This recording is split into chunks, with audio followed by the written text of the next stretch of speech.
అందరికీ నమస్కారం. మంత్రం ఓం వక్రతుండాయ నమః. ఈ మంత్రం అర్థం ఓం.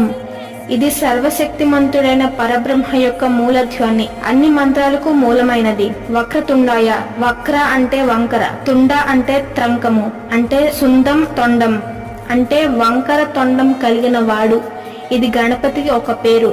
నమః నమస్కారం, ప్రణామం. సంపూర్ణ వివరణ. ఓం వక్రతుండాయ నమః అంటే వక్రతుండుడైన గణేశుడికి నా ప్రణామం అని అర్థం. గణపతి తొండం వక్రంగా ఉండటానికి ప్రత్యేకమైన తాత్పర్యం ఉంది. వక్రతుండం న్యాయాన్ని, ధర్మాన్ని సూచిస్తుంది. ఆయన ఇతరులను రక్షించేందుకు, భక్తుల కోసం అడ్డంకులను తొలగించేందుకు సిద్ధంగా ఉంటాడు. జీవితం అనేక మలుపులతో నిండి ఉంటుంది, కానీ గణేశుని ఆశీర్వాదంతో వాటిని అధిగమించవచ్చు. వక్రతుండ రూపం అందరికీ ఒక గొప్ప బోధన.